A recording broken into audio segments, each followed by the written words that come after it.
عشان عارفين ان اي شغل في عربيات الكهرباء بيبقى غالي جدا. الاجهزه اللي بتتجاب دي مش رخيصه. بس اللي يقول لك ان عربيات الكهرباء ما فيهاش مشاكل خالص، او اللي يقول لك ان عربيات الكهرباء ما بتحتاجش صيانات. شباب، العربيه دي بي واي دي كين 2023. العربيه ماشيه تقريبا 10000 او 12000 كيلو، نسب منخفضه. كمبيوتر العربيه بيبدا يقرا ان في خلل ما في منظومه الشحن الخاصه بالبطاريه.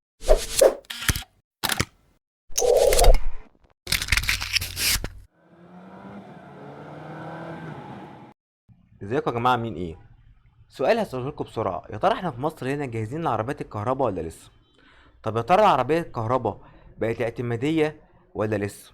طب سؤال تالت، يا ترى العربيات الكهرباء اللي جايه من الصين فعلا هي رقم واحد في السوق العالمي وبتقعد العربيات الامريكي والبراندات التانية في البيت؟ عربيات البي واي دي تعتبر من اشهر العربيات الكهرباء اللي واكله السوق، خصوصا بعد البطاريات الجديده اللي نزلت عليها اللي هي بليد باتري. حتى شركه تسلا نفسها بقت بتاخد البطاريات بتاعتها من بي واي دي، عشان بي واي دي اصلا اول ما بدات كانت شركه بطاريات.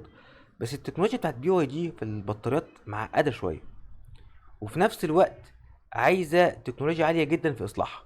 وده اللي وضحه لنا باشمهندس محمود مسامير، وده راجل متخصص في عربيات الكهرباء اللي الصفحه بتاعته عليها اكتر من 993 الف متابع، اللي نزل فيديو كده على القناه بتاعته او على الصفحه بتاعته.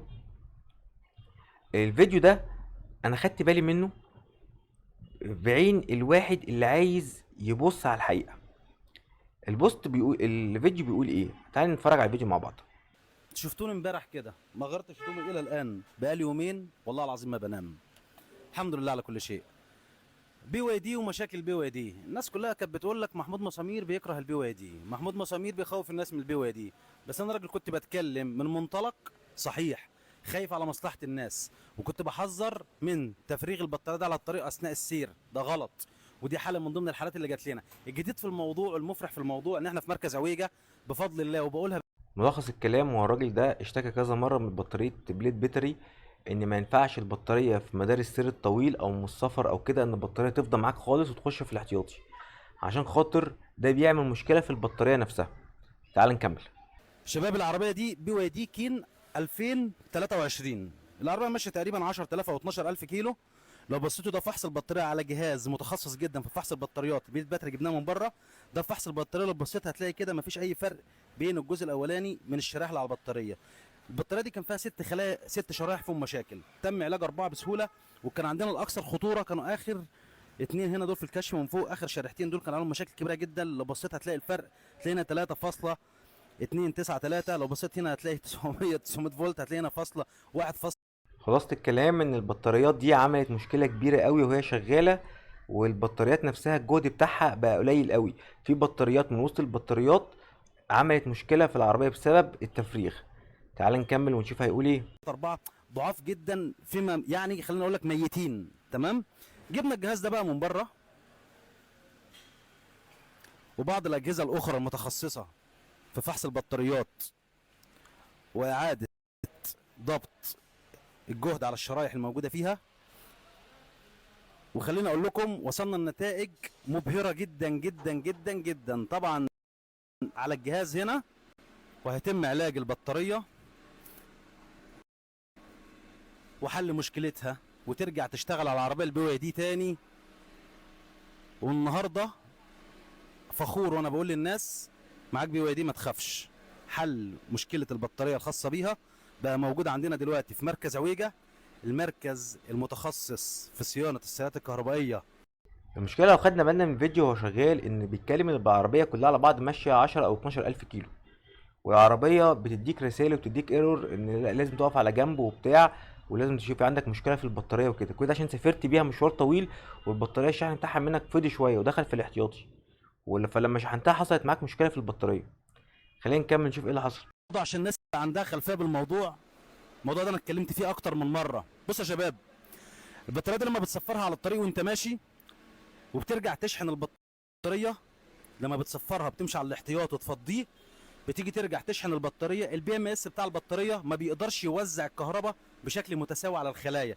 ففي خليه بتاخد قدره، او في شريحه بتاخد قدره اعلى من الشريحه اللي قبليها، او اعلى من الشريحه اللي بعديها. الموضوع ده بيتكرر بقى مع عمليات الشحن، مره في الثانيه في الثالثه الشريحه اللي منسوب الشحن فيها بيكون ضعيف، خلاص بترفض انها تاخد شحن، او بتاخد شحن بنسب منخفضه، كمبيوتر العربيه بيبدا يقرا ان في خلل ما في منظومه الشحن الخاصه بالبطاريه، تبدا العربيه تعمل ستوب وتقول لك انا عندي مشكله، انا مش هقدر استحمل الكلام ده، او مش هقدر امشي بالطريقه دي، انا خلاص انا لازم اقف، لازم تعالج المشكله الموجوده فيا. ده اذا بيدل ان بطاريات البيت باتري هي بطاريات مش سهله في اصلاحها، بس عند عواجه بقت سهله دلوقتي. يعني يا جماعة ملخص الموضوع ايه؟ دي عربية بي واي دي. العربية دي ماشية ببطاريات اسمها بليد باتري، هي نظام البطاريات الجديد.